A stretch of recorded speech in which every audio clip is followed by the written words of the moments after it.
Mari beranang ke batang kali, singgah ulu yang membeli pisang. Irama joget menawan hati, kita menari berpasang-pasang, melawati namanya bukit.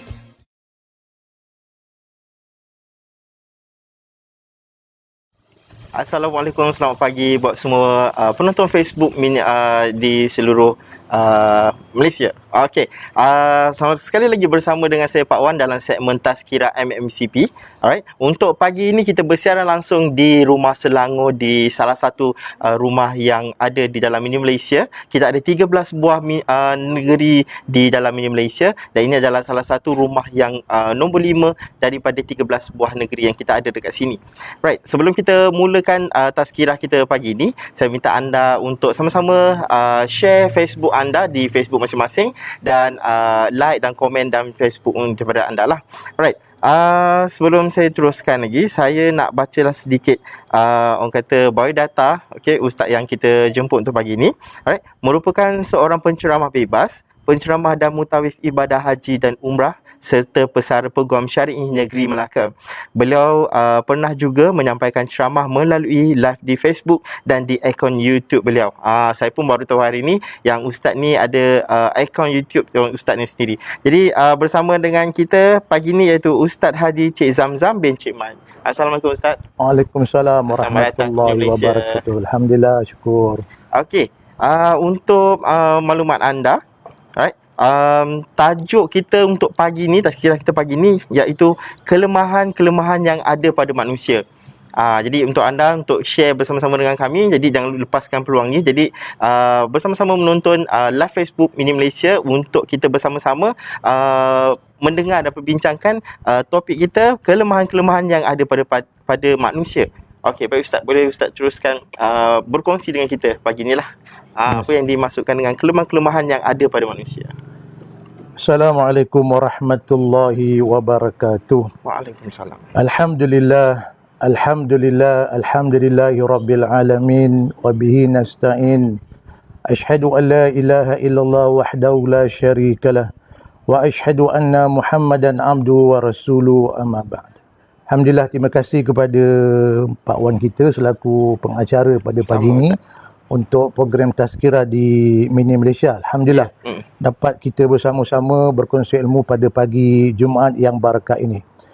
Para penonton dan semua pendengar pada pagi ini, alhamdulillah, pada pagi ini kita akan membincangkan satu tajuk, iaitu apakah kelemahan-kelemahan yang ada pada diri manusia. Begini Pak Wan, kalau kita melihat dalam Al-Quran, kita akan jumpa banyak ayat-ayat yang Allah Ta'ala menceritakan tentang kelemahan-kelemahan yang ada pada diri manusia ni. Sebelum saya nak menguraikan apakah kelemahan-kelemahan yang ada pada diri manusia, tetapi Allah SWT telah memuji makhluk yang bernama insan ini. Dalam ribuan makhluk yang ada di muka bumi ni Pak Wan, makanya insan atau manusia itu dikatakan makhluk yang paling baik.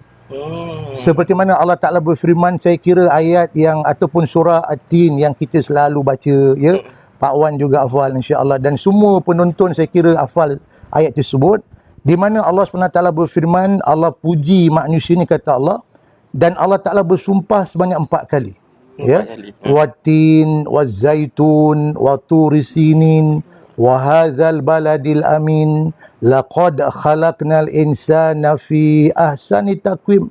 Allah Ta'ala mengatakan demi buah tin, demi buah zaitun, demi bukit Sinain, dan demi negeri Mekah yang aman, ni kata Allah, laqad khalaqnal insana fi ahsani taqwim, kami jadikan manusia itu sebagai sebaik-baik kejadian. Jadi Pak Wan, kalau kita melihat, kata para ulama, di atas muka bumi ni, kata para ulama, ada banyak ribuan, bukan jutaan makhluk-makhluk yang Allah cipta. Tapi kitalah makhluk insan ataupun manusia yang Allah kata kita adalah manusia yang ciptaan Allah yang paling baik, yang dipanggil asyraful makhlukat. Ya, asyraful makhlukat maknanya ciptaan Allah yang paling baik. Maka namanya manusia. Allah Ta'ala mengiktiraf kita sebagai kejadian yang paling baik, Masya Allah. Masya Allah. Jadi Pak Wan, kalau kita melihat, ya, kejadian manusia ni kalau saya cuba nak uraikan sikit tentang manusia ni, manusia ni diambil daripada kalimah insan, daripada perkataan ataupun kalimat nasia. Nasia itu maknanya kalau kita belajar dalam bahasa Arab dipanggil fa'lul madi. Nasia maknanya telah lupa. Jadi kita semua manusia ni pelupa belaka. Sebab tu kata Ali bin Abi Talib, an-nasu niyamun falamma matu intabau. Manusia ni kata Ali bin Abi Talib sifat dia alpa. Dia lupa, dia alpa, dia lalai, dia tak ingat ataupun dia tidur ya. Maka kata Ali bin Abi Talib, falamma matu intabau, bila mereka mati barulah mereka akan terjaga. Jadi masya-Allah Pak Wan, kalau kita melihat akan manusia ni, walaupun Allah Taala mengatakan kita ni insan ataupun manusia makhluk yang paling baik, tapi kita banyak kelemahan. Ya, betul. Banyak kelemahan Pak Wan. Baik Pak Wan, sebelum saya nak teruskan, saya nak bincang apakah kelemahan-kelemahan yang Allah sebut dalam Al-Quran kepada kita insan manusia ni. Saya nak menerangkan tentang manusia ni sebenar-benar ni, kata Imam Al-Qurtubi. Insan ni Pak Wan, kata Imam Al-Qurtubi, manusia ni ada dia kata ada 3 kumpulan ataupun 3 kategori lah. Ya. Yang pertama kata Imam Al-Qurtubi namanya orang yang al-abrar, ya, abrar. Yang kedua namanya orang yang mukhalitin. Yang ketiga orang yang fujar. Tigalah kata Imam Al-Qurtubi. Pertama orang yang abrar, kedua orang yang mukhalitin, yang ketiga orang yang fujar. Baik, siapakah orang yang dikatakan orang yang abrar itu? Ya, orang abrar, kalau kita merujuk dalam firman Allah SWT, Allah beritahu innal abrar lafi naim. Orang yang abrar itu orang yang kata Allah tempat duduk mereka dalam syurga Jannatun Naim yang penuh dengan kenikmatan. Ya.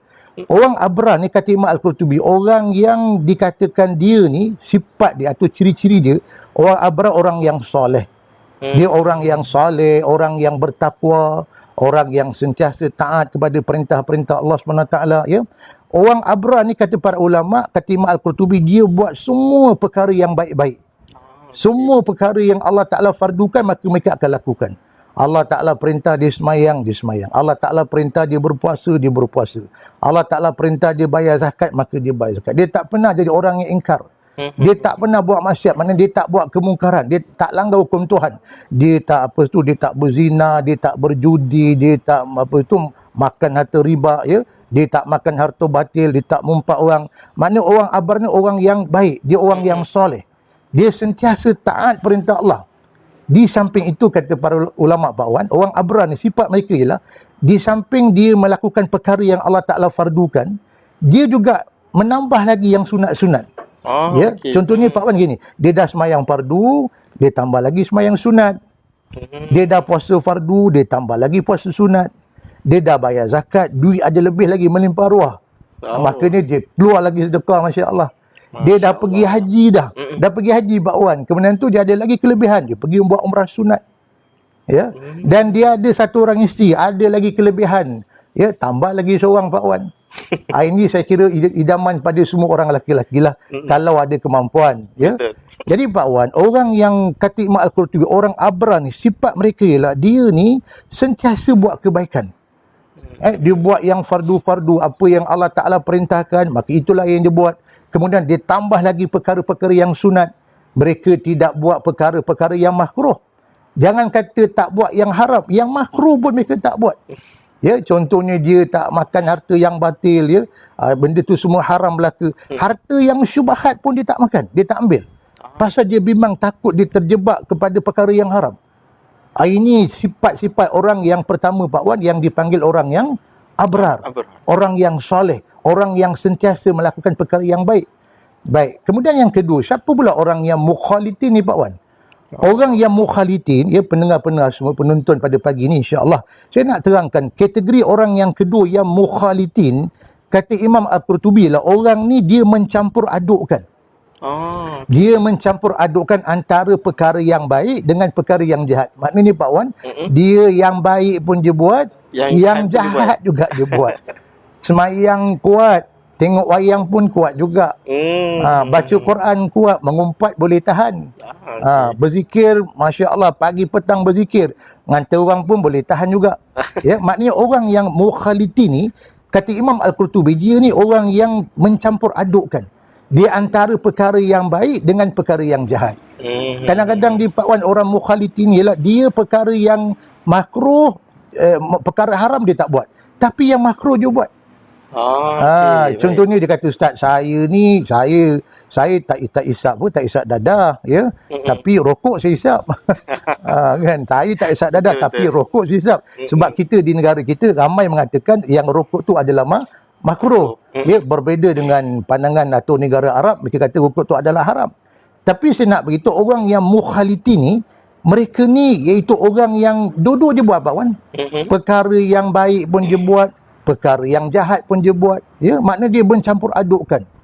Dia pergi haji, pergi umrah, pada masa yang sama judi main juga. Ramai juga.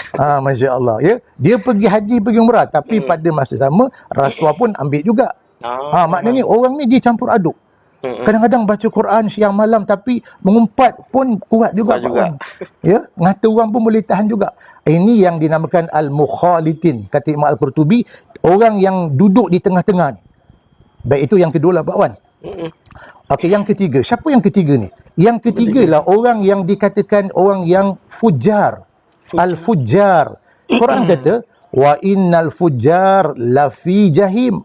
Dan ada pun orang yang pujar itu, ya orang yang jahat atau orang yang suka buat benda yang dosa ni, tempat duduk itu dalam neraka jahat. Neraka jahat, na'udzubillah. Baik, orang yang pujar ni, Pak Wan, dia apa yang Allah Ta'ala pardukan semua dia tak buat. Tapi dia buat semua perkara yang haram.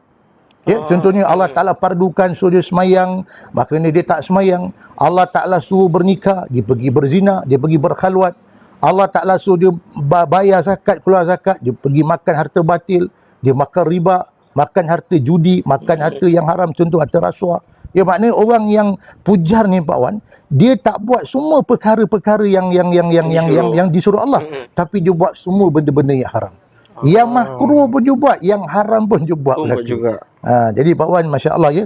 Sebab tu kalau kita melihat, ya, tiga kumpulan manusia ni, saya tanya pada diri saya, Pak Wan juga kemungkinan tanya pada Pak Wan, dan semua penonton-penonton pendengar pada pagi Jumaat yang berkah ni, kita tanya diri kita masing-masing. Agak-agak kita ni masuk dalam kumpulan yang mana?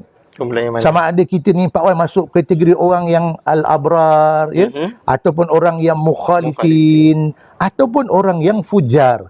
Tapi pada saya mudah-mudahan kita berdoa kepada Allah, moga-moga kita ni termasuklah, Pak Wan, dalam kategori orang yang abrar.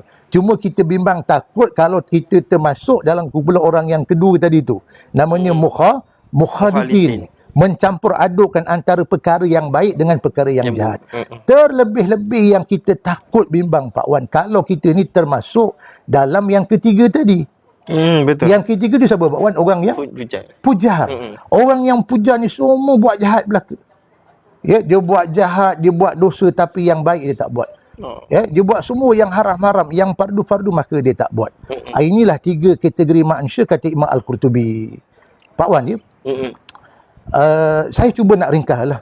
Ya, bila kita membicarakan atau kita membincangkan kelemahan-kelemahan yang ada pada diri manusia, Pak Wan, walaupun saya kata awal tadi, kita insan ni atau manusia, Allah Ta'ala kata kita apa tadi? Laqad khalaqnal insana fi ahsani taqwim. Kami jadikan ini manusia sebagai sebaik-baik kejadian. Ya, sebab tu Allah kata apa? Summa radatna wa asfala safilin. Kemudian kami akan kembalikan mereka dalam keadaan yang paling bawah, paling lemah sekali. Illal ladzina amanu wa amilus solihat. Melainkan katalah orang yang beriman dan juga orang yang beramal soleh. Ya.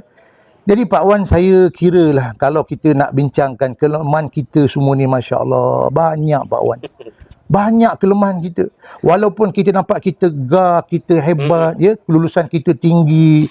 Kalau yang bekerja tu grade jawatan kita tinggi, Masya Allah.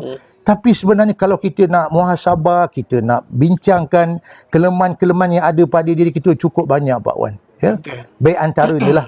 Antaranya kalau kita melihat, ya, Allah SWT menyebut tentang kelemahan manusia ni, iaitu yang pertama sekali Allah Ta'ala mengatakan innal insana li rabbihi lakanut.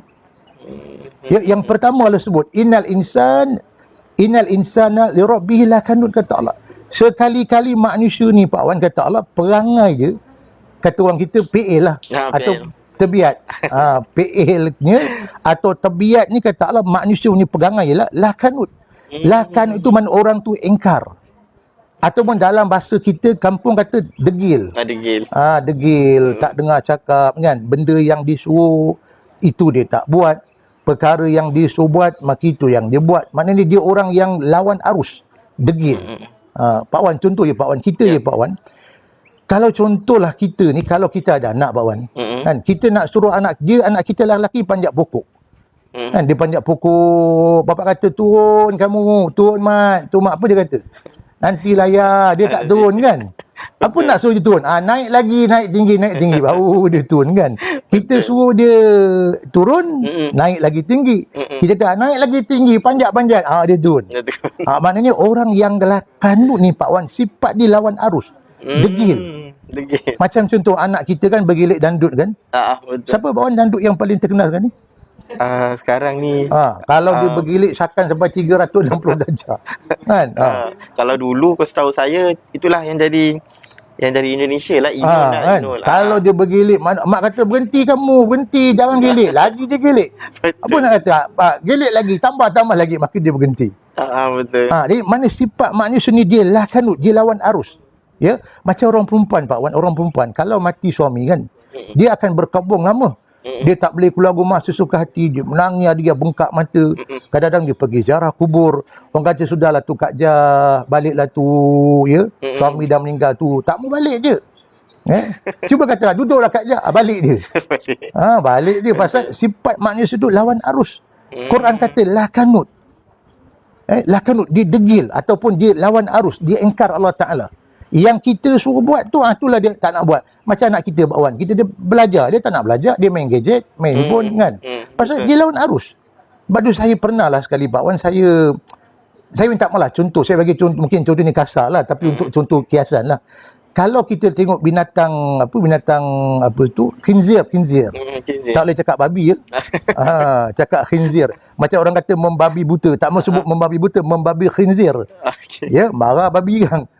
Jadi Pak Wan, kalau kita tengok khinzir atau babi ni kan, tengok apa sifat dia punya perangai, tabiat babi ni. Babi kan, kalau dia masuk dalam kandang dia kan, kita tarik ekor je, kita tolak dia tak masuk. Tapi kita tarik ekor je baru dia masuk. Itu perangai babi lah, khinzir. Kita tolak dia tak masuk, kita tarik baru dia masuk. Pasal dia degil, dia lawan arus. Jadi saya minta maaf lah kalau adalah orang yang bersifat degil-degil ni, maknanya mereka ni perangai siapa? Perangai lah macam si Pulan tu, masya-Allah. Insya-Allah.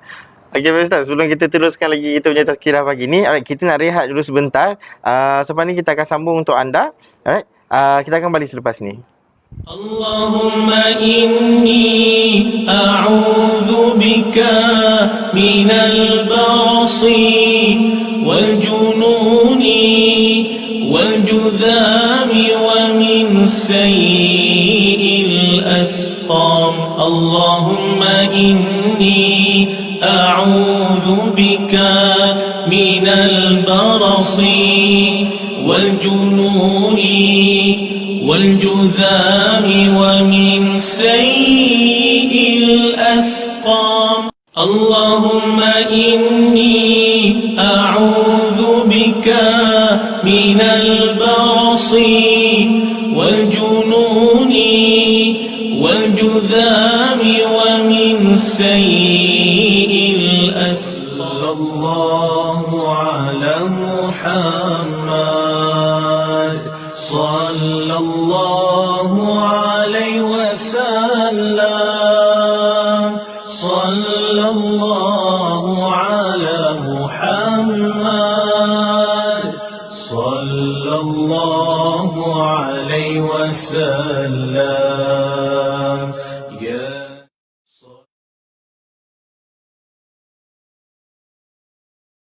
Assalamualaikum, sekali lagi anda bersama dengan saya Pak Wan dalam segmen Tazkirah MMCP.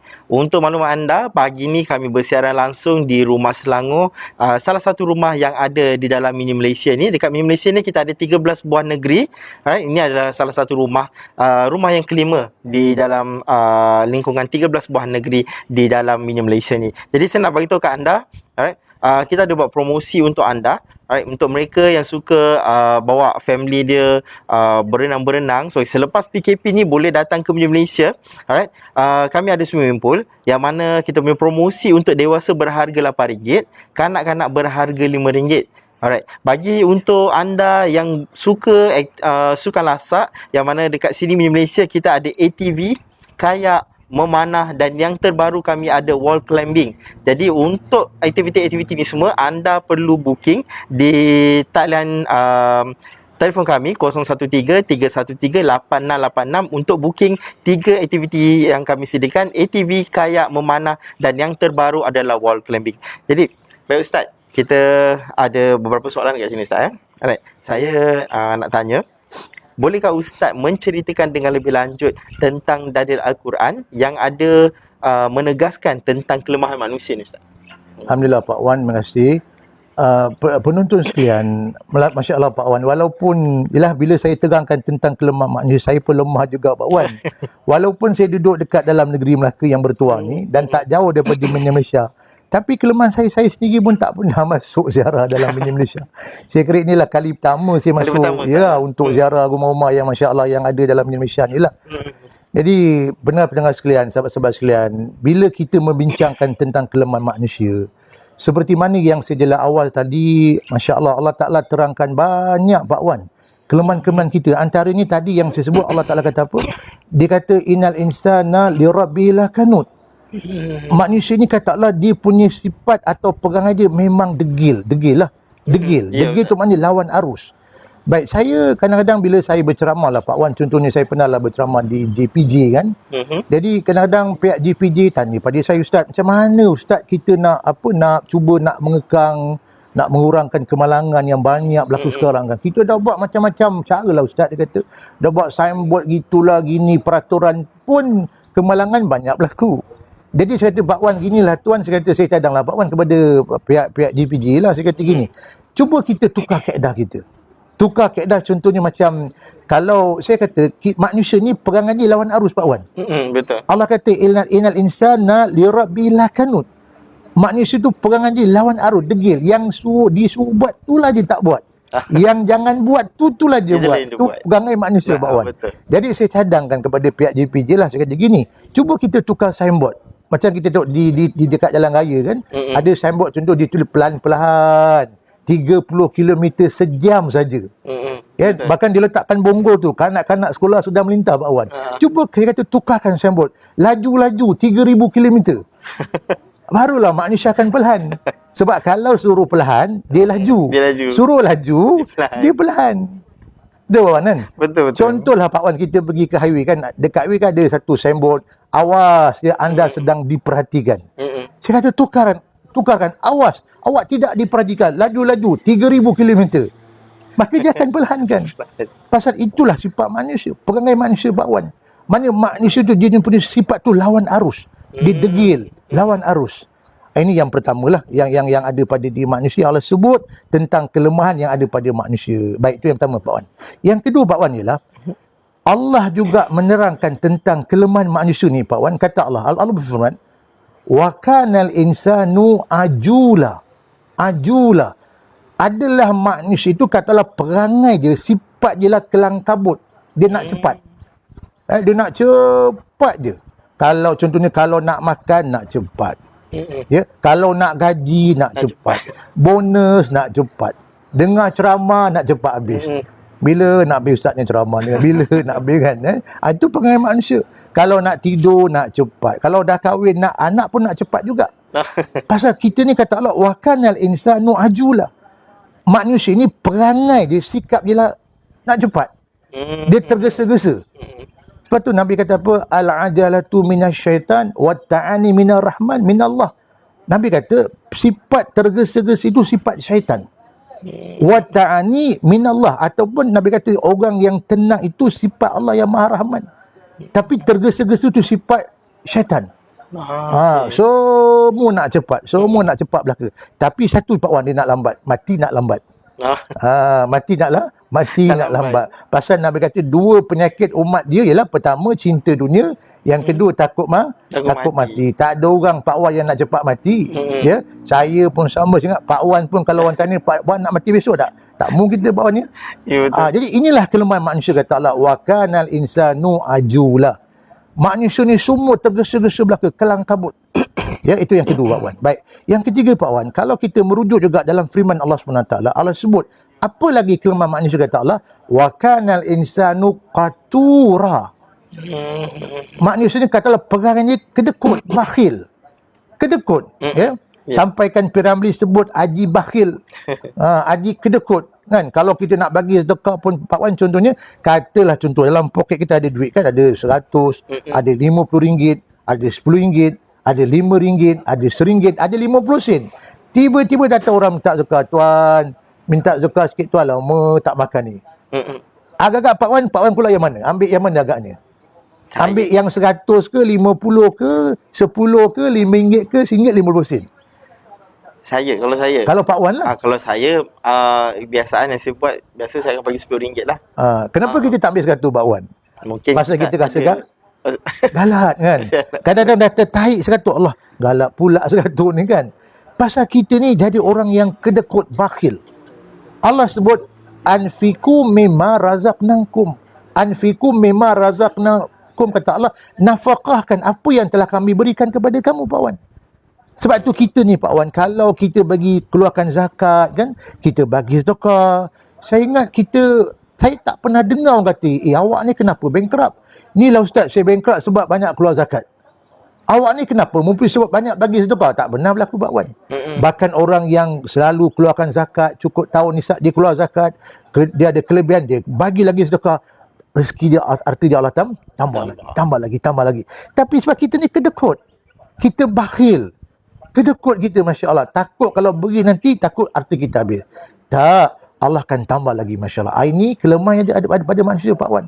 Allah kata wa kanal insanu qatura. Dia kedekut. Yang ketiga Pak Wan. Baik, yang keempat Pak Wan, kalau kita merujuk juga dalam firman Allah SWT, apa Allah beritahu kelemahan manusia ni? Allah kata wa kanal insanu aktsara syai'in jadala. Jadala tu makna manusia ni perangai suka membantah. Dia suka bantah. Bantah tu makna gini, dia suka kalau orang bagi cadangan, dia bantah. Dia cuma suka nak bantah, dia cepat nak tak puas hati lah ya. Bahkan anak-anak kita pun kan dia ada sifat jadalah tu, dia membantah. Mak kata belajarlah ni, walaupun sekarang musim PKP kan, belajarlah walaupun cara online, dia bantai tidur Pak Wan pasal dia banyak alah tak apalah mak, susah lah mak nak belajar online ni mak kan, susah nak faham. Pasal tu manusia ni pengajar, jadalah kata Allah, dia banyak membantah. Bahkan kita sebagai suami pun Pak Wan, kalau katalah contohkan kita sebagai suami Pak Wan, katalah kita ni nak tambah lagi satu cawangan. Agak-agak Pak Wan, siapa yang paling kuat membantah? Yang cawangan pertama lah. Ya tentulah yang pertama tu. Orang yang paling kuat membantah tu yang pertama tu Pak Wan. Kalau kita berani, takut tak berlaku perang teluk, perang sabil, silalah Pak Wan kan. Maka ni saya yakin dan pasti orang yang paling pertama membantah tak setuju ialah isteri kita. Tapi sebenar-benar ni Pak Wan, ya, saya selalu sebut, kita orang lelaki ni Pak Wan, ya, kita ada kelebihan Pak Wan. Orang lelaki ni, saya minta maaf cakap yang mendengar pada pagi ni, orang lelaki ni Pak Wan, apa kelebihan dia? Kelebihan orang lelaki Pak Wan, dia makin berusia, makin meningkat umur, makin tambah umur, saham lagi laku. Itu orang lelaki punya kelebihan. Tetapi berbeza orang perempuan. Ya, saya minta maaf semua kaum ibu yang menonton, yang mendengar pada pagi ni, orang perempuan, ya, orang perempuan dia bagus baik. Orang perempuan ni kadang dia lebih cerdik pada orang lelaki. Ya, orang perempuan banyak yang pandai-pandai Pak Wan. Di universiti siapa yang cemerlang banyak? Orang perempuan kan, pelajar perempuan. Di sekolah banyak yang cemerlang pelajar perempuan. Orang perempuan ni dia cerdik, dia bijak, tapi dia juga ada kelemahan dia. Ya, kelemahan orang perempuan ialah dia makin berumur, saham makin jatuh. Beza orang lelaki tadi Pak Wan. Orang lelaki dia makin berusia, saham lagi laku. Ya, saya rasa Pak Wan kalau dia offer tambah lagi seorang, baru saya ingat Pak Wan ni kan. Jadi Pak Wan, saya kata manusia ni, ya, kelemahan dia banyak. Dia ada kebaikan, dia ada kelemahan. Dan kita juga Pak Wan, orang lelaki Pak Wan. Orang lelaki ni saya kata dia memang banyak kelebihan. Orang lelaki akal dia panjang Pak Wan. Akal dia panjang. Lepas tu orang perempuan macam mana pun dia kata, bang, cerai saya bang. Kalau bergaduh, cerai saya bang, cerai saya bang. Apa kelebihan orang lelaki? Dia fikir apa? Fikir panjang. Fikir panjang, Dia betul. fikir anak, fikir keluarga. Nanti kalau bercerai nak ziarah anak susah. Macam mana nak bagi nafkah kan? Kasih sayang pun susah nak pasal bila bercerai. Lepas tu orang perempuan walau macam mana pun dia minta cerai, suami fikir panjang. Pasal orang lelaki dia punya kelebihan, dia akal dia panjang.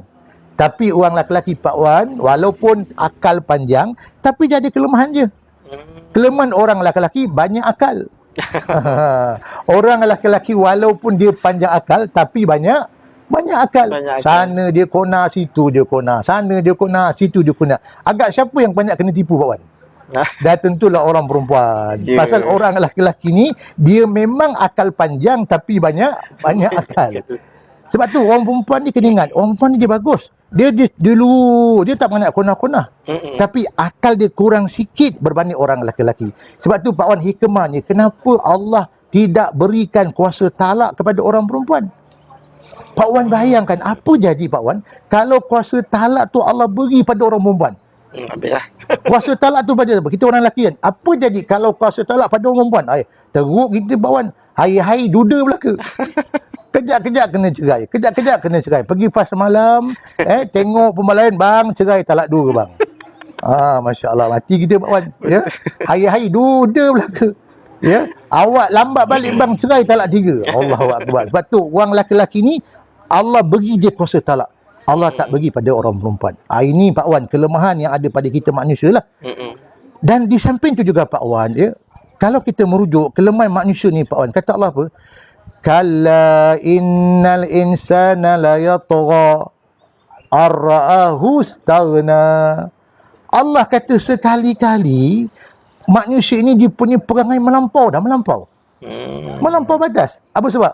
Ar-ra'ahu istaghna, sebab dah senang, dah kaya, dah mewah. Ya, contoh gini Pak Wan, dulu kan kita kalau bekerja, saya ingat dulu kalau kita bekerja lah, kalau kita dulu kita grade kumpulan biasa, contoh sokongan biasa kan, kadang kita bawa kereta kita biasa Mazda 323, ya, orang ajak makan senang, tak ada masalah.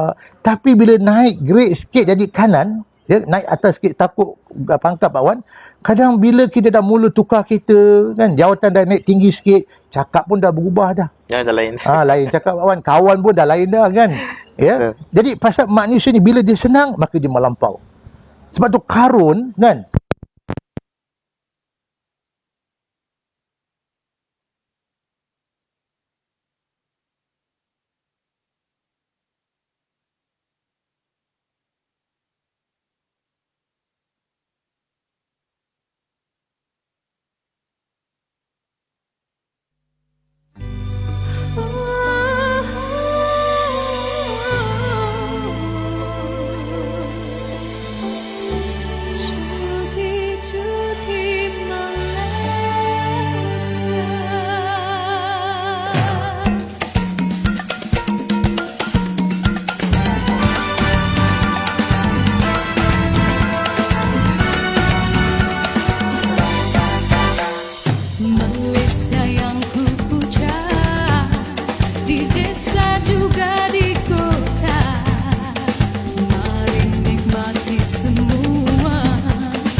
kita ada masalah teknikal sedikit. Alright. Apa pun kita akan teruskan lagi tazkirah kita pagi ni dengan tajuk kelemahan-kelemahan yang ada pada manusia. Jadi Ustaz, kita sambung sekali lagi Ustaz. Kita tadi tu Ustaz. Awal ya, Masya Allah, kalau kita melihat kelemahan manusia ni memang banyaklah Pak Wan. Pada saya dan kita semua dan semualah penonton-penonton di luar sana, kita Masya Allah memang banyak kelemahan. Dan ini kita tak boleh nafikan. Antaranya Allah sebut apa kelemahan manusia Pak Wan? Manusia ni kata Allah, wa in ta'uddu ni'matallah la tusuha. Innal insana lazalumun kafar. Allah sebut manusia ni kata Allah.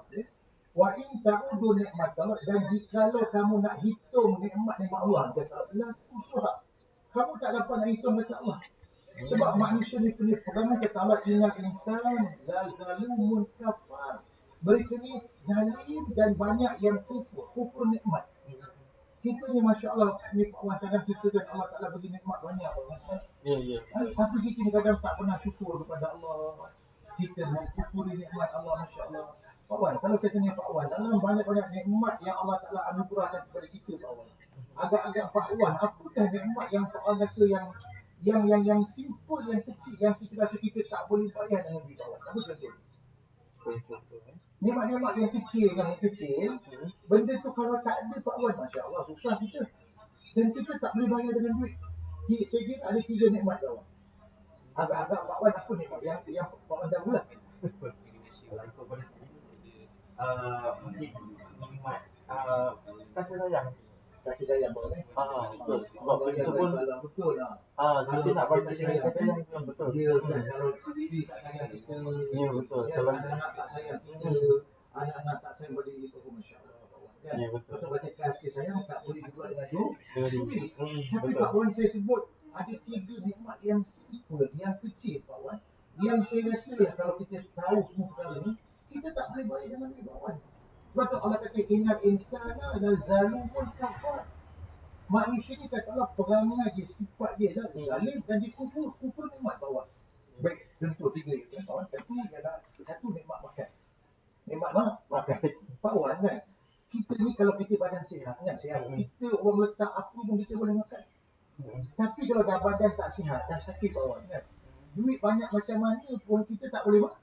Tak boleh makan Pak Wan. Kita boleh beli makanan yang lazat-lazat Pak Wan. Tapi kita tak boleh beli nikmat makan. Kita tak boleh beli nikmat makanan tu. Ada orang miskin dia mudah makan. Letak masuk kan. Ada orang tak boleh makan. Oh, doktor kata tuan ni banyak penyakit ni tuan. Kencing manis, darah tinggi, kolesterol, jantung pun sikit lagi nak putus ni. Tuan kena kontrol makan. Kata orang tanya tuan doktor, apa yang saya boleh makan tuan doktor? Boleh saya makan nasi lemak? Doktor kata tak boleh. Udang galang? Tak boleh. Kambing golek? Lagi tak boleh. Roti canai? Lagi tak boleh. Kata orang kaya ni, tuan doktor, apa yang saya boleh makan? Doktor kata tuan hanya dibenarkan makan kulit roti gardenia saja. Bayangkan maknanya saya kata kita ni boleh beli makanan yang mahal lazat-lazat, tapi kita tak boleh beli selera makan. Pasal bila dah jatuh sakit, kita tak boleh makan lagi Pak Wan.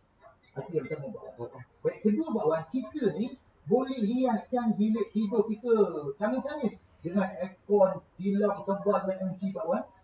Tilam apa yang paling tebal sekarang? Tilam apa gambar cap bunuh kan? Gambar cap bunuh. Tidur tenggelam kita. Dengan bilik tidur ada pewangi bunga, Masya Allah, kita boleh hias bilik tidur kita lawa-lawa Pak Wan. Tapi satu perkara kita kena ingat, kita tak boleh beli nikmat tidur mudah. Pasal ada orang yang tak boleh tidur Pak Wan. Ada orang tidur atas tikar mengkuang Pak Wan, ataupun beralaskan bantal sabuk kapur. Kami dulu masih belajar di madrasah di pondok-pondok Pak Wan. Cara untuk kita mudah bangun malam, guru kami ajar pun tidur dengan beralaskan sabuk kelapa kan, alaskan tikar mengkuang kan, kita mudah terjaga. Orang yang Allah Ta'ala bagi nikmat tidur Pak Wan, walaupun dia miskin, dia mudah tidur. Letak saja tidur 1, 2 tidur dah jauh dah. Tak sampai Amerika dah. Tak sampai Perancis dah Pak Wan, Masya Allah kan. Tapi orang kaya-kaya dia payah tidur.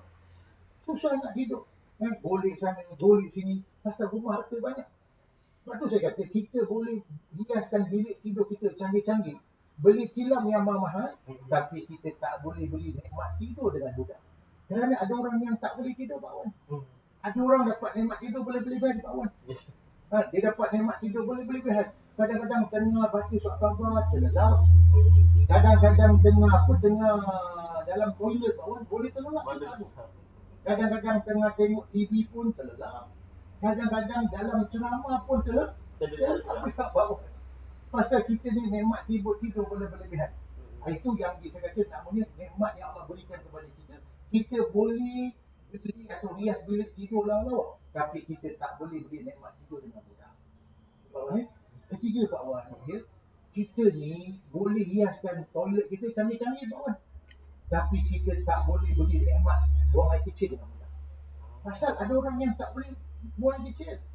Contoh siapa, Pak Wan? Orang yang kena sakit batu karang. Lelaki yang kena prostat nak buang air tak boleh, Masya Allah. Ada yang menjerit. Ada yang saya tengok berguling-guling atas tilam, tak boleh buang air kecil. Aduh, sakit, Masya Allah. Ya, kita boleh beli tilam pun ini, hiaskan toilet kita canggih-canggih belaka. Ya, tapi kita tak boleh beli nikmat kencing ataupun buang air kecil mudah. Jadi Pak Wan, tiga tu saya kira nikmat yang kecil saja. Kalau ini pun kita tak boleh bersyukur kepada Allah, itu yang Allah sebut, Pak Wan, kelemahan kita manusia. La wa in ta'uddu ni'matallah la tusuha. Innal insana la zalumun kafar. Manusia ni kata Allah, dia ni perangai dia zalim, satu kufur nikmat. Jadi tak pernah bersyukur kepada Allah. Bahkan Allah janji, la in syakartum la azidannakum. Kalau kamu syukur kepada kami, kata Allah, Allah tambah lagi. Inilah saya kata kelemahan-kelemahan yang ada pada diri manusia, Pak Wan. Dan di samping itu, Pak Wan, ya, boleh saya lagi, Pak Wan? Boleh. Pak Wan, ya, manusia ni, Pak Wan, kelemahan dia. Allah sebut dalam Al-Quran, Pak Wan, kata Allah, innal insana khuliqa halu'a. Manusia ni, kata Allah, perangai dia diciptakan berkeluh kesah. Dia gelisah, dia cepat bersedih, kan? Apa istilah tu, dia cepat. Kalau kita jumpa sekretari, doktor akan declare awak ni kena penyakit apa? Allahumma salli ala Muhammad, penyakit kemurungan, Pak Wan. Anxiety disorder, kan? Jadi jiwa dia tak tenang selalu, ya.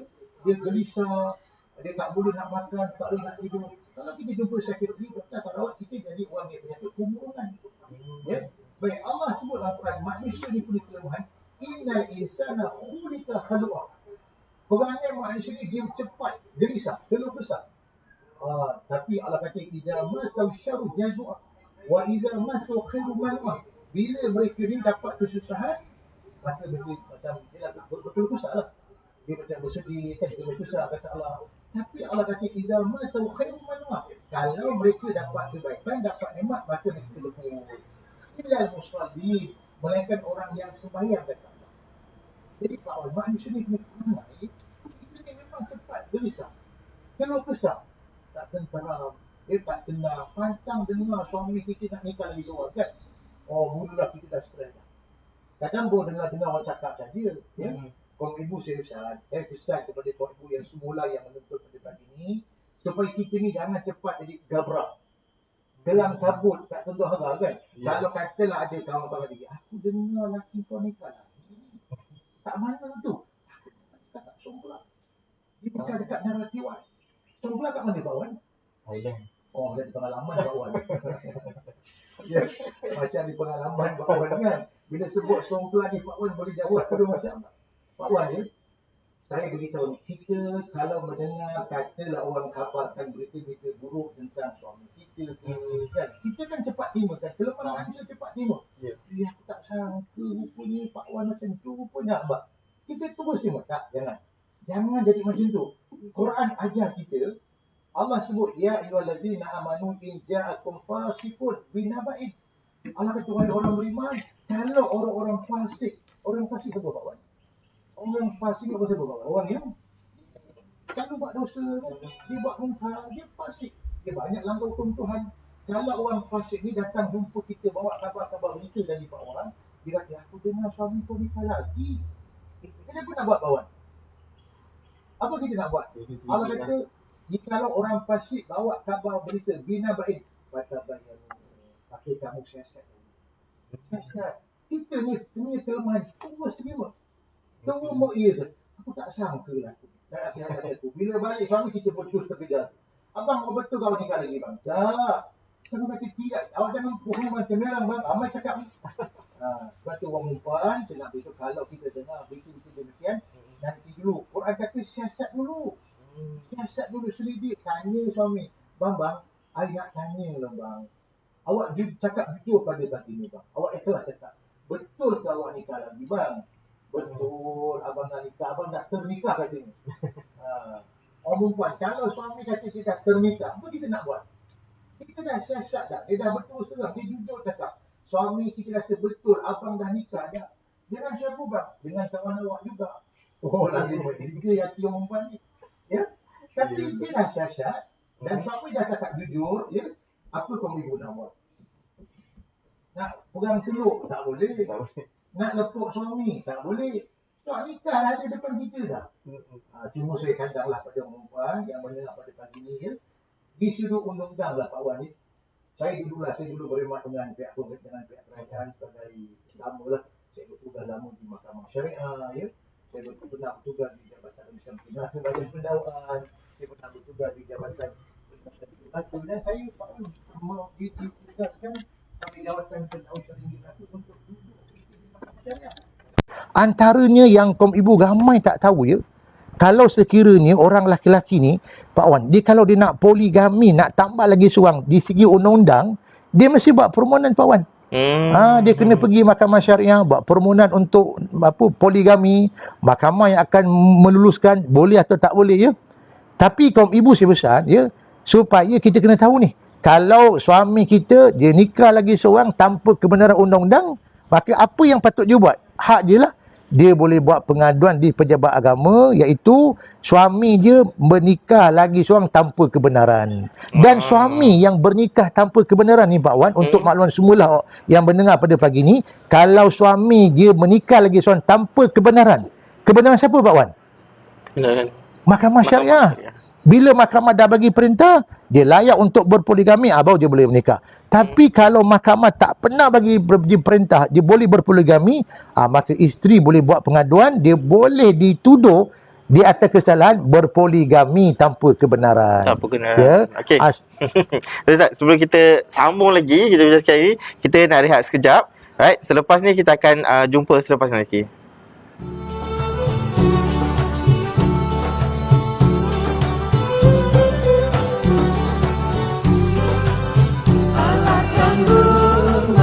Macam canggung mengalir-alir. Nasibku ni sayang mulailah yang ayam. Dah mana ayam? Dalam langalah ayam. Ai sedap ke ayam? Mari dimakan dijaga sintang. Alah canggung, makcilah makcik canggung. Canggung mengalir-alir. Sokok sini sayang janganlah yang malam. Mengkalah malam, Sanilah malam. ai suruh ke malam. Hendak meminta sisa melintang.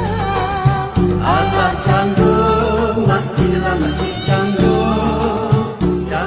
Sallallahu ala Muhammad, sallallahu alaihi wasallam, sallallahu ala Muhammad, sallallahu alaihi wasallam. Ya Alright, Assalamualaikum. Sekali lagi anda bersama dengan saya Pak Wan, alright, dalam segmen Tazkirah MMCP.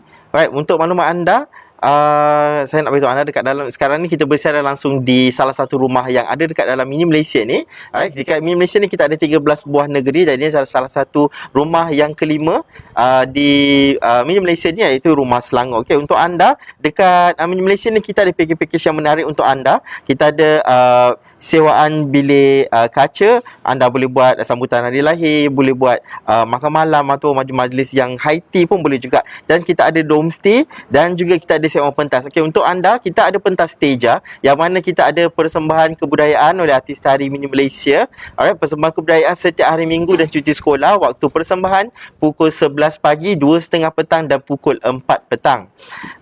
Okey.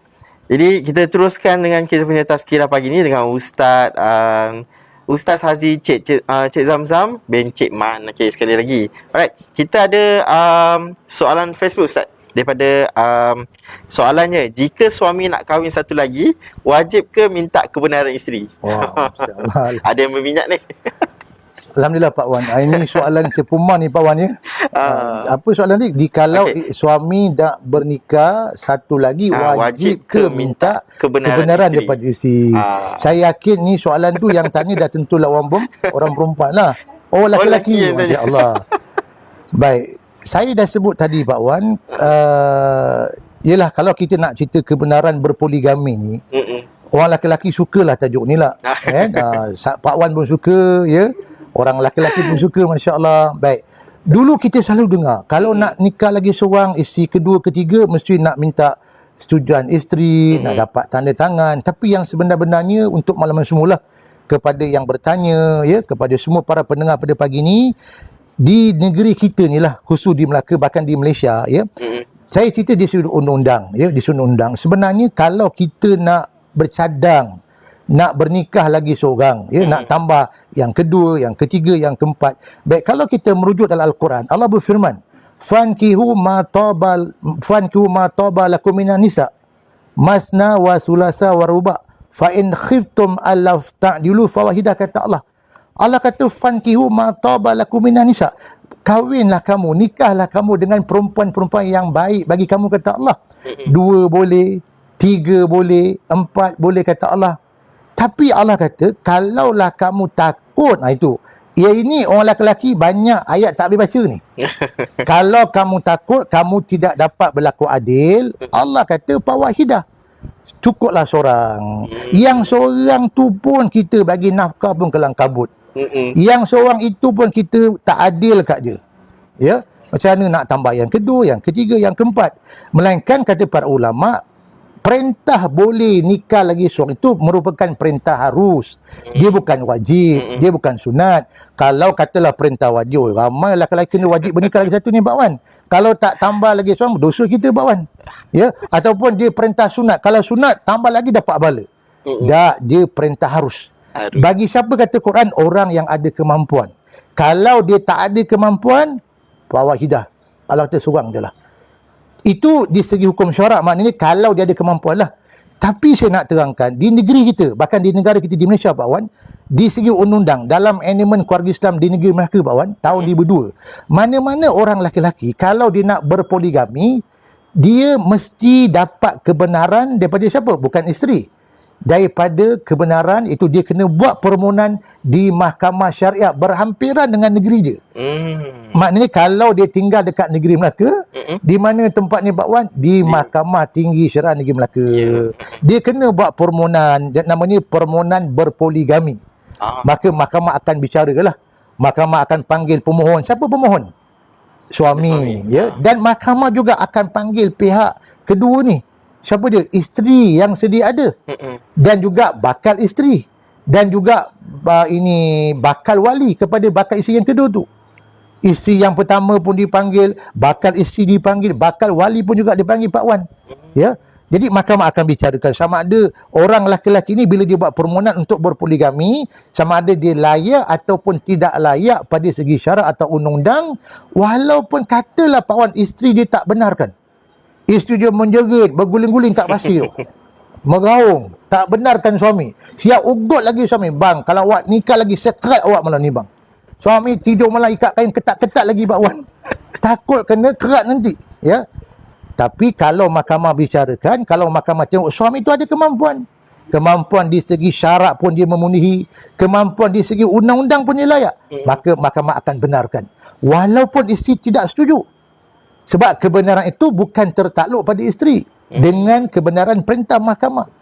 Sebab tu mahkamah panggil suami dan panggil isteri dan bakal isteri Bakal sekali. isteri. Tapi Pak Wan, kalaulah isteri setuju, isteri kata dia setuju suami dia bernikah lagi, ya Pak Wan, sepanjanglah saya berkhidmat di mahkamah syariah, saya berkhidmat di mahkamah lama juga Pak Wan, hampir 15 tahun Pak Wan. Oh, lama. Saya pernahlah menguruskan prosiding KK, ya, kes contohnya KK mal, termasuk kes poligami. Saya ingatlah Pak Wan, dalam banyak-banyak kes mal yang saya cuba uruskan, maknanya saya uruskan, bawa pergi mahkamah Pak Wan untuk dibicarakan. Contohnya termasuklah kes poligami Pak Wan. Saya jarang-jarang jumpa lah Pak Wan. Jarang jumpa orang perempuan bersetuju. Kebanyakannya majoriti pegang teluk. Ya, itu yang kadang dinding mahkamah kopak kan. Kursi mahkamah calar-calar. Siapa je kerja tu? Yang banyak bangkang siapa? Dah tentulah kaum ibu kita lah kan. Mana ada perempuan yang setuju. Dia kata, bang, awak nak makan madu tak apa, tapi jangan cari madu. Makan madu tu manis, tapi cari madu pahit tu.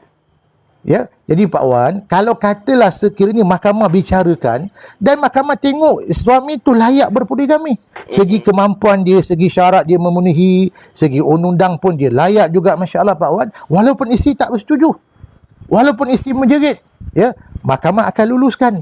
Kerana mahkamah tidak terikat dengan isi punya kebenaran. Setuju atau tak setuju, maka mahkamah akan bicarakan. Jadi kepada pihak kepada pendengar yang bertanya tadi, kebenaran untuk berpoligami bukan daripada kebenaran isteri, tapi kebenaran dengan permohonan suami membuat permohonan di mahkamah syariah yang dinamakan permohonan poligami. Maka mahkamah akan bicarakan. Layak atau tak layak, maka mahkamah akan bagi perintah. Okey, so soalan yang tadi pun dah dijawab oleh Ustaz. So, apa? Anda boleh fikirkan sendiri. Alright, kita seterusnya Ustaz. Okey. Ada pepatah kata, telajak perahu boleh ditarik, telajak kata buruk padanya. Bagaimana untuk menjaga lisan supaya tidak melukai hati orang di sekeliling kita, Ustaz? Pak Wan, bila kita ceritalah Pak Wan pasal lidah ni Pak Wan kan, saya teringatlah kata-kata orang tutur kita kan. Bak kata Pak Wan tadi, telajak perahu boleh ditarik, telajak kata buruk padahnya, ya. Kita orang kampung-kampung ni sangat suka tengok filem mersing kan. Antara yang tengok dialog yang biasa orang apa tu ialah bila dialog antara Pak Malau dengan Damak kan. Betul. Dengan Damak Pak Wan. Pak Wan sekalian, ini cerita tentang telajak perahu ni Pak Wan. Boleh ditarik, telajak kata buruk padanya. Saya selalu dengar kata orang tu lah kan. Orang yang orang yang cakap yang jenis apa, orang kata yang jenis mulut suka-suka hati cakap kan. Orang kata mulut laser kan. Mulut kita ni Pak Wan tak ada insurans. Tak ada insurans, maknanya tak ada siapa yang boleh kawal kita ni percakapan ni. Kita suka-suka hati nak cakap hal orang, nak umpat, nak maki, nak tuduh, nak aib orang cakap yang kotor-kotor. Pasal tu saya kata mulut kita tak ada insurans. Ya. Mulut kita ni Pak Wan, lidah kita ni Pak Wan, lidah kita tak bercabang. Lidah kita tidak bertulang. Kalau lidah kita ni bercabang, kalau dia ada banyak cabang, cabang ni kita buat untuk lidah ni baca Quran. Yang ni untuk berzikir, ini untuk gunakan solat, nak cakap nak baca surah dalam Quran. Ini untuk Pak Wan. Kalau lidah kita banyak cabang, tapi lidah kita tak bercabang Pak Wan. Dan lidah kita tak ada tulang. Lidah tu lah guna untuk baca Quran. Lidah tu untuk berzikir. Lidah tu untuk ajak orang buat baik. Dan lidah yang sama juga untuk umpat orang. Untuk hina orang, maki orang, cakap yang bukan-bukan Pak Wan. Lepas tu pada saya Pak Wan, sebelum kita nak lontarkan perkataan, kita fikir dahulu. Ya, kita fikir dulu Pak Wan. Yang kita cakap tu apa kesannya? Apa kesan risiko pada diri orang yang kita sebut? Contoh kita umpat dia, kita aibkan dia, kita tuduh je kan. Apa kesan pada orang tersebut? Pasal mulut ni tak ada insurans. Sebab itulah kata para ulama, yang menyebabkan banyak orang tergelincir masuk dalam neraka bukan sebab kaki, tapi sebab lidah Pak Wan.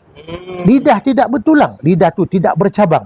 Telajak perahu boleh ditarik, telajak kata buruk padanya Pak Wan. Okey. Ustaz, kita ada satu lagi soalan daripada Facebook, daripada Syaroza. Ini memang cerita balik yang tadi Ustaz pasal poligami. Apakah manfaat kepada isteri pertama? Ini memang minat ni tentang poligami Ustaz. Ini soalan-soalan pagi ni semua soalan yang cepu-cepu maaf belaka je. Saya nak jawab pun kena fikir-fikir juga tu kan. Jadi kepada pendengar semua di luar dan yang bertanya daripada Yasa Roza, ya. Betul. Apakah manfaat untuk isteri yang pertama?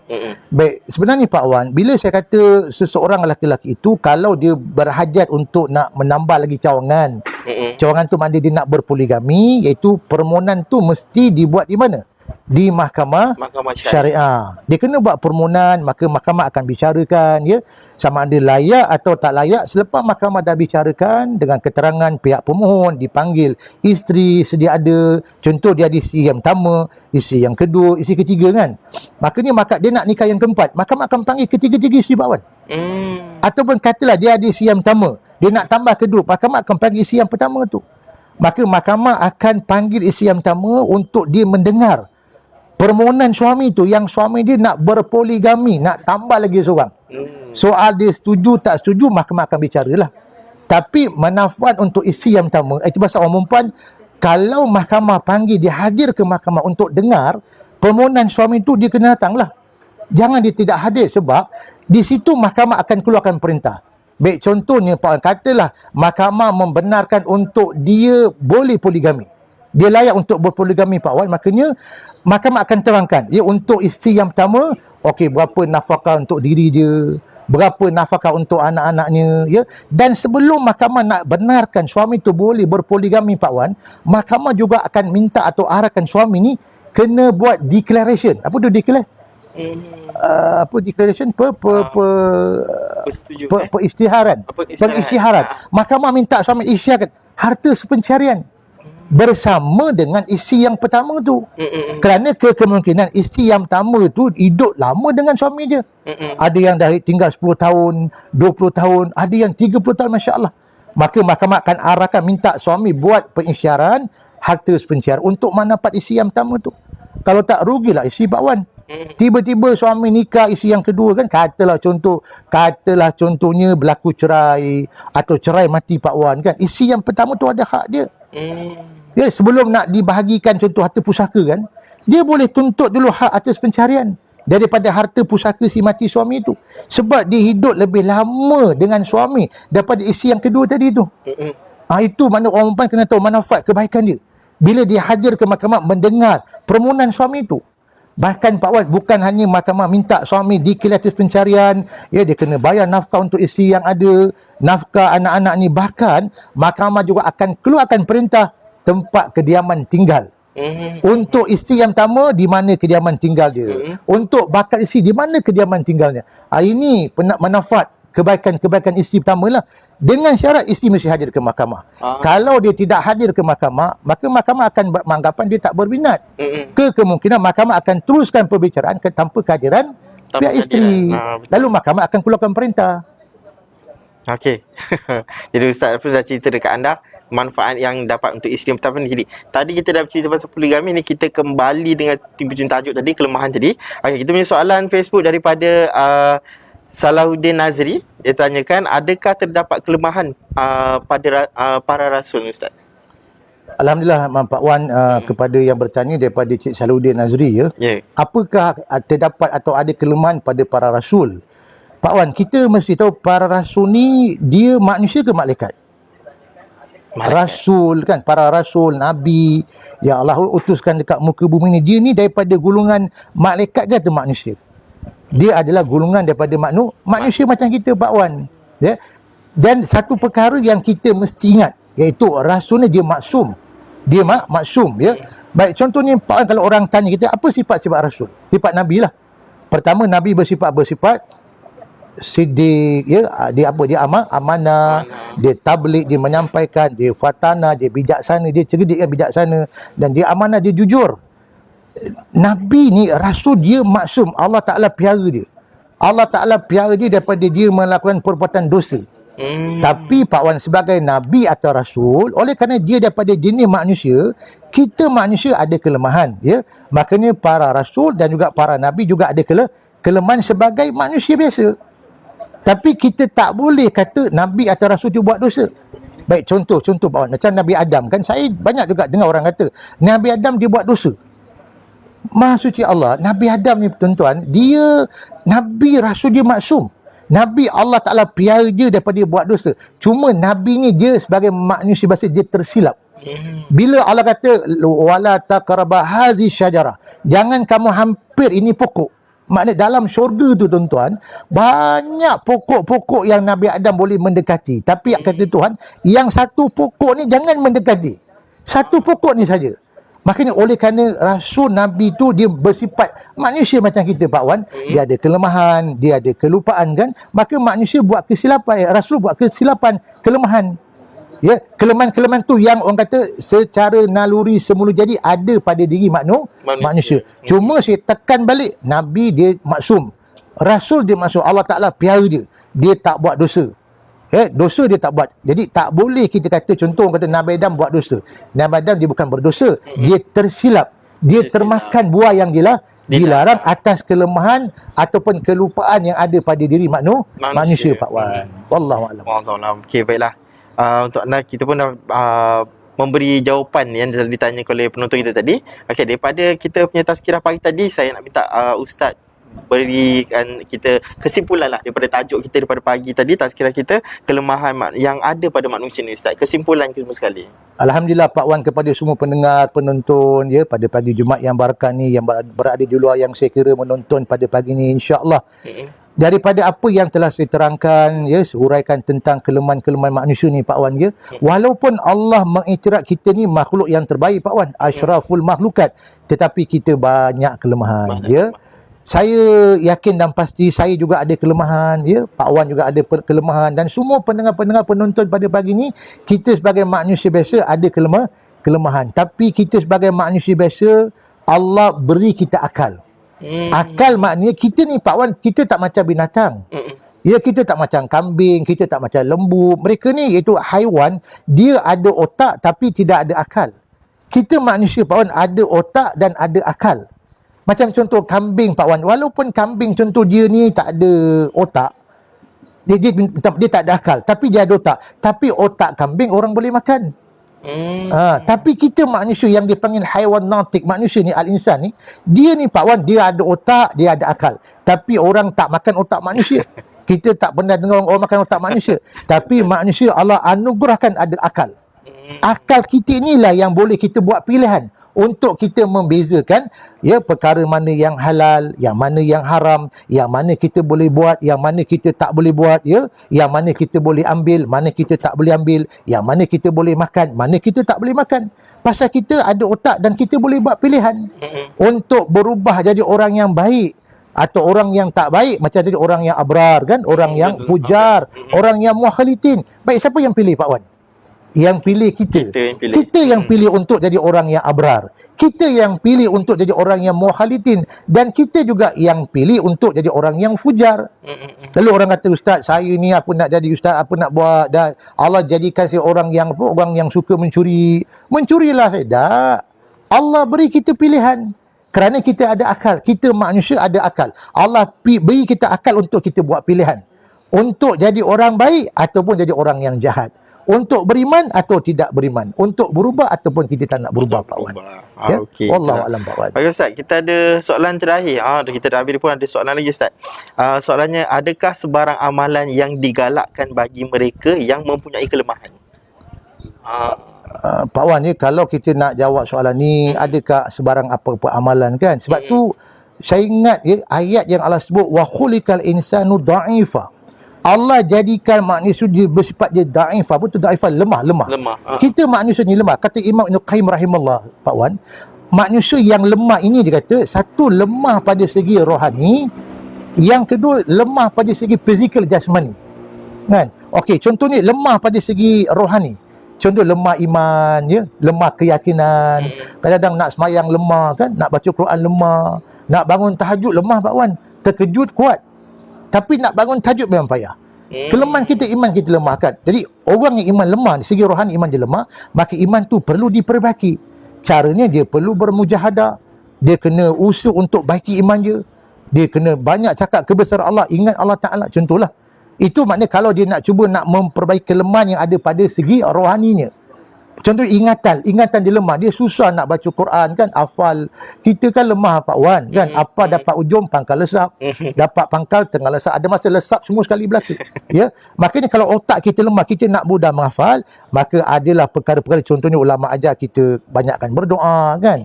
Kita maknanya kita makan benda-benda yang menyebabkan kita ni kuat ingatan, masya-Allah kan. Anak kita nak belajar payah, kita doa untuk dia, ya. Jadi banyaklah kaedah-kaedah ulama ajar.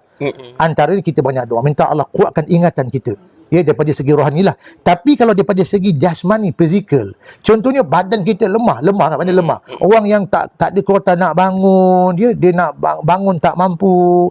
Jadi apa nak buat Pak Wan? Dia kena makan obat, makan suplemen kan. Kita pun di ketika ini kita takut kita punya antibody lemah kan.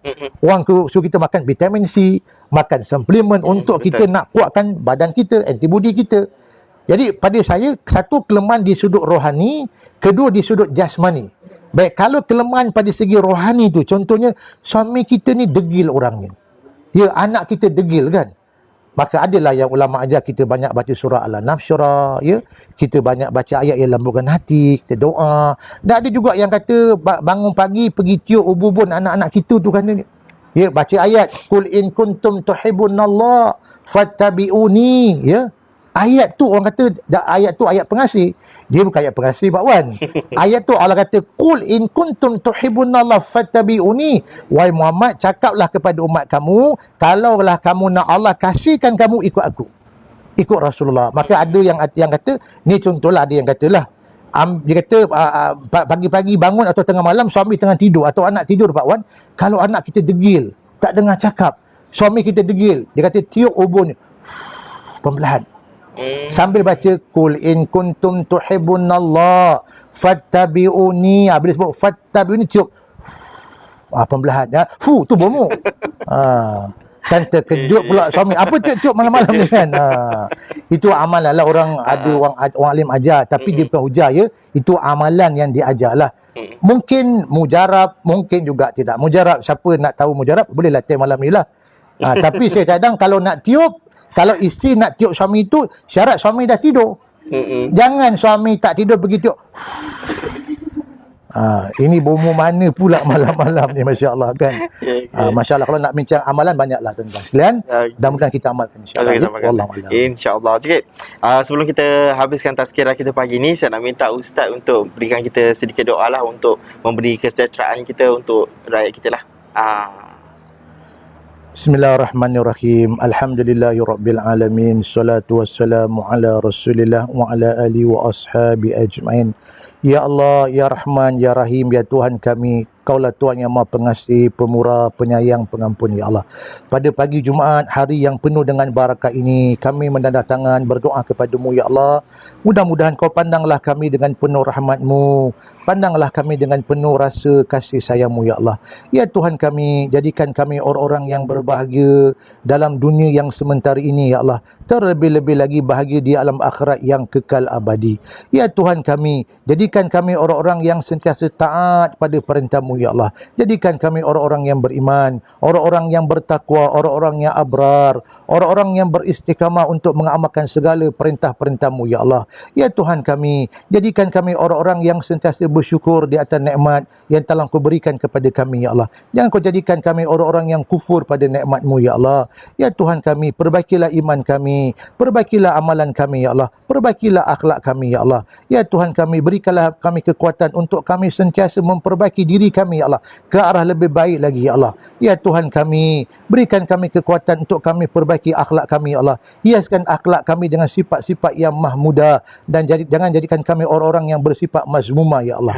Ya Tuhan kami, ampunkan kami, ya Allah. Ampunkan kami, ya Allah. Ampunkan ibu dan ayah kami yang masih hidup ataupun yang telah meninggal dunia, ya Allah. Untuk ibu dan ayah kami yang masih hidup, kasihkan mereka, ya Allah, seperti mana mereka telah kasihkan kami semasa kami kecil-kecil lagi, ya Allah. Panjangkan umur kami dalam dalam kebaikan. Untuk ibu dan ayah kami yang telah meninggal dunia, tempatkan roh mereka bersama orang-orang yang beriman, bersama para syuhada, siddiqin dan solehin. Lapangkan kubur mereka ya Allah. Selamatkan mereka daripada azab kubur, fitnah kubur dan kegelapan kubur ya Allah.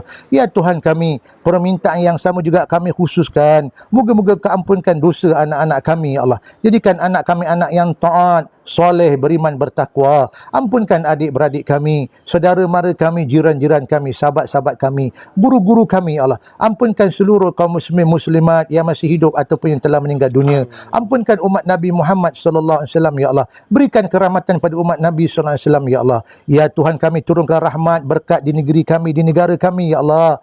Ya Tuhan kami, jauhkanlah negeri kami, negara kami daripada segala musibah yang melanda di tempat kami ini ya Allah. Ya Tuhan kami, berikanlah kami kekuatan iman di ketika kami ditimpa musibah ketika ini ya Allah. Kuatkan iman kami ya Allah, agar kami sentiasa mendekatkan diri kami kepadamu ya Allah. Kami bertawajuh kepadamu ya Allah. Ya Tuhan kami, ampunkan di atas segala perbuatan dosa yang pernah kami lakukan ya Allah. Ya Tuhan kami, peliharalah kami ya Allah. Selamatkan hidup kami dunia dan akhirat ya Allah. Ya Tuhan kami, amankan negeri kami ya Allah. Turunkan barakah rahmat di negeri kami ya Allah. Elakkan perpecahan di antara kami ya Allah. Satukan hati semua umat Islam di negara kami ya Allah. Ya Tuhan kami tidak pandai berdoa ya Allah. Apa yang baik itulah yang kami pohon, dan apa yang tidak baik itulah yang kami minta jauhkan daripada-Mu ya Allah. Dan apa yang Nabi kami pernah mendoakan untuk kami umat di akhir zaman, bagi segala kebaikan untuk kami ya Allah, itulah yang kami minta daripada-Mu. Dan apa yang Nabi kami mendoakan kami agar kami dijauhkan daripada segala keburukan dan kemudaratan, itulah yang kami minta jauhkan daripada-Mu ya Allah. Kabulkan doa kami, permintaan kami, hajat kami pada pagi ini ya Allah. Rabbana atina fid dunya hasanah wa fil akhirati hasanah wa qina azabannar. Walhamdulillahirabbil alamin. Amin, amin ya rabbal alamin. Baik, untuk sekali lagi saya nak bagi tahu kat anda, kita ada promosi untuk anda. Okey, selepas PKP ni anda boleh datang ke Mini Malaysia untuk bersama-sama dengan kami. Kita ada buat promosi untuk swimming pool yang mana dewasa berharga RM8 dan kanak-kanak berharga RM5.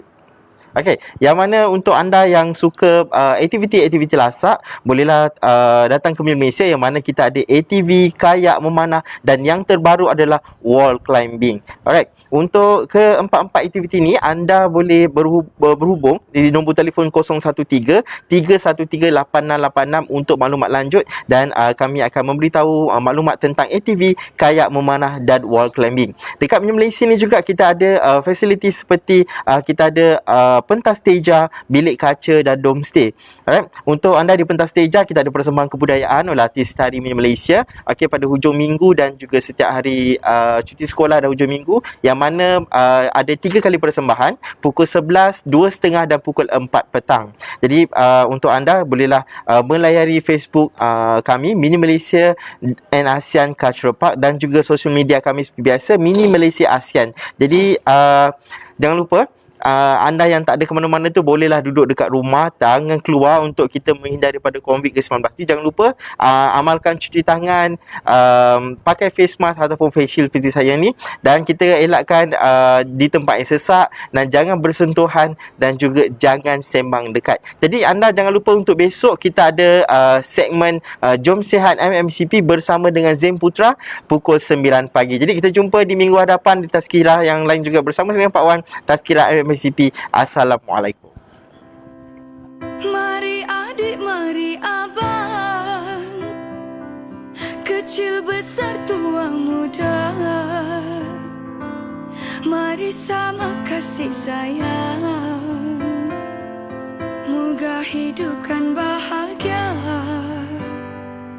Walau jauh, walau dekat,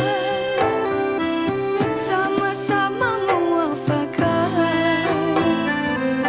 Datang hanya sementara, entah esok lusa.